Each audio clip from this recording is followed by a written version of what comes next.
Reka tugusuhuze twifurize ibihe byiza wowe udukurikira umunsi ku wundi ku rubuga rwacu, urubuga rwa Burundi Yacu Updates. Ni amakuru arimo kuvugwa cyane muri kino gitondo, turi tariki 25 z'ukwezi kwa karindwi 2025.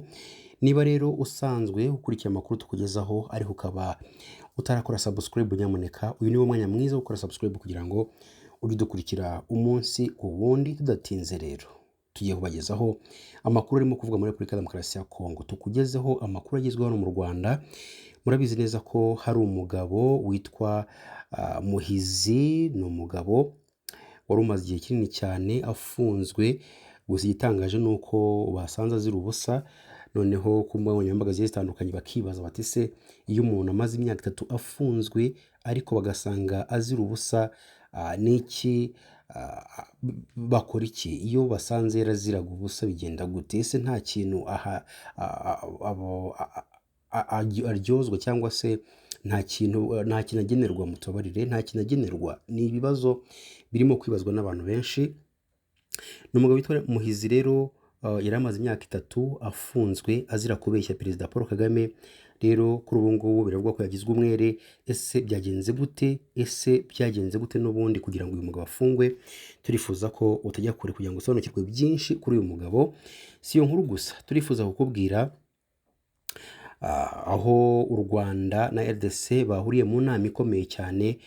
Kuri ubu ngubu hari byinshi bemeranije, turaje tubigarukeho 5 kuri 5. Iyindi nkuru twifuza kugarukaho ni inkuru ivuga ko guverineri wa Haut-Katanga wari waraburiwe irengero kuri ubu ngubu yamaze kugaragara. Ese yari yaragiye he? Byagenze gute? Turaje tubigarukeho 5 kuri 5.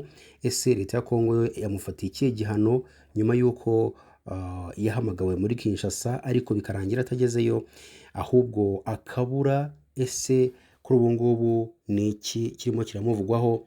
Turifuza byose kubigarukaho 5 kuri 5. Ikindi twifuza kugarukaho ni abagabo bakomeye cyane kuri ubu ngubu bamaze kwemeza ko bagiye kugera muri M23, bagiye kwiyunga kuri AFC M23, nyuma y'uko rero bisakuje cyane bavuga ko M23 ifite umugambi wo guhirika ubutegetsi bwa leta ya Kongo. Rero aba nabo akaba ari umugambi bafite ukomeye, n'abagabo 2-3 bakomeye. Byose turifuza kubigarukaho 5 kuri 5. Tukubwire umugambi bamaze gutangaza, tukubwire byinshi birimo kugenda bivugwa 5 kuri 5. Duhereye n'ubundi kuri iyi nkuru y'uyu mugabo witwa Muhizi. Urugereko rw'urukiko rukuru ruherereye mu karere ka Nyanza rwagize umwere Muhizi Anatole wari waratawe muri yombi azira ibyaha bitandukanye. Rero azira ko cyangwa se azira icyaha cyafashwe nko kubeshya Perezida Paul Kagame. Muhizi wamenyekanye muri Kanama 2022 ubwo yageragezaga cyangwa se ubwo yagezaga ikirego kuri Perezida Paul Kagame cy'uko rero hari inzu ye yafatiriwe na banki nkuru y'u Rwanda BNR. Rero ibingibi byose byatumye afungwa. Ese byagenze bite? Icyo gihe umukuru w'igihugu ubwo yari yasuye abaturage bo mu karere ka Nyamasheke, Muhizi yamubwiye ko BNR yamwambuye umutungo we ugizwe n'inzu yari yaraguze n'uwahoze ari umukozi wayo witwa Rutagengwa Jean Lewo. Icyo gihe byari 2015. Nyuma ngo yo kubaza muri RDB bakamubwira ko iyo nzu atari ingwate ya banki. Nyuma y'iperereza ryakozwe n'urwego rw'igihugu rw'ubugenzacyaha RIB, byagaragajwe ko Muhizi yabeshye umukuru w'igihugu ndetse arafatwa atabwa muri yombi. Mu Gushyingo 2022 nibwo yatangiye kuburanishwa, ndetse nyuma we na Maître Katisiga Rusobanuka Emile bari muri dosiye imwe, baje gukatirwa imyaka 5 y'igifungo n'urukiko rwisumbuye rwa Muhanga. Byari nyuma yo kumuhamya ibyaha 2 yaregwagamo, birimo icyo gutesha agaciro icyemezo cy'inzego z'ubutabera no gukoresha inyandiko mpimbano. Muhizi icyakora nyuma yaje kujurira kiriya gifungo mu rukiko rukuru urugereko rwa Nyanza kuri uyu wa kane tariki 24 Nyakanga, ubwo hasomwaga umwanzuro w'ubujurire bwe.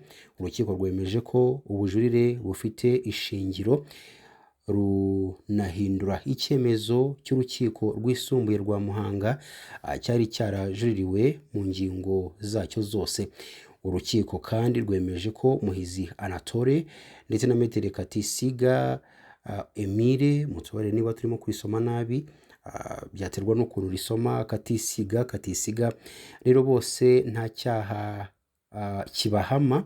Runategeka ko uriya mugabo wari ufungiwe muri gereza ya Muhanga ahita arekurwa nyuma yo kumugira umwere.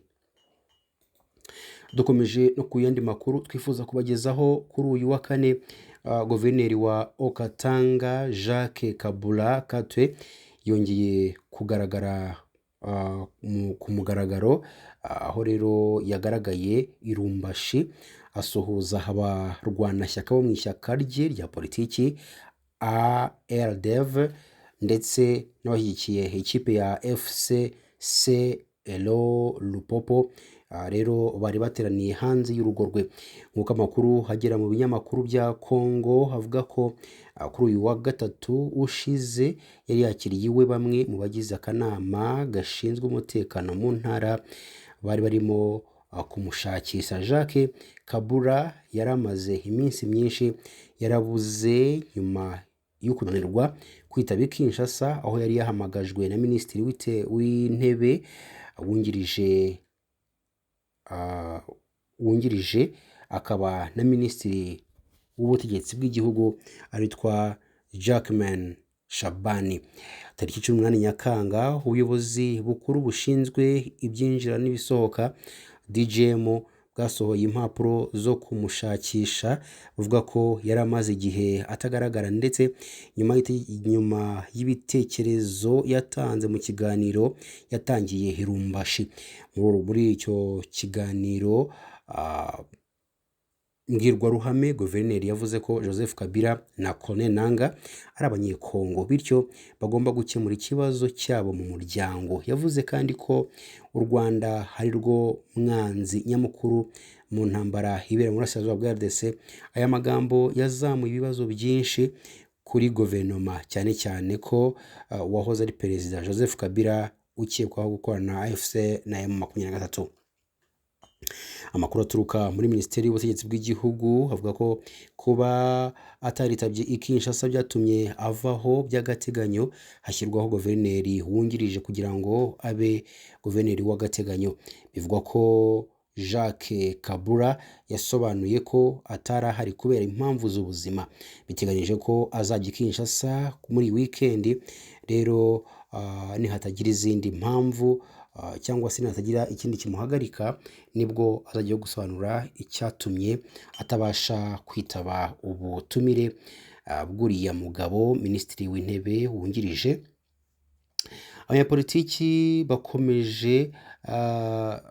bakomeye na bamwe mu basirikare bakuru bo muri Repubulika ya Demokarasi ya Kongo biravugwa ko bamaze iminsi mu biganiro n'ubuyobozi bw'ihuriro Alliance Fleuve Congo, umutwe wa M23, ngo babe bakwerekezayo.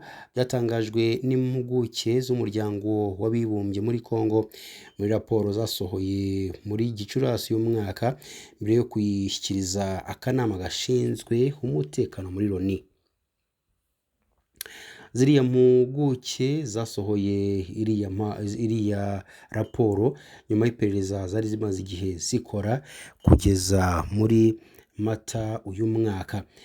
Mu bo ziriya mpuguke zavuze ko bamaze igihe mu biganiro na Corneille Nangaa usanzwe ari umuhuzabikorwa wa FC M23, ngo babe bakwerekeza muri ririya huriro. Harimo uwitwa umunyapolitiki Moise Katumbi Champe utavuga rumwe n'ubutegetsi bwa RDC, ndetse na Generali John Numbi ugeze kuba umuyobozi mukuru wa polisi ya RDC, ndetse n'umugenzuzi mukuru w'ingabo z'igihugu.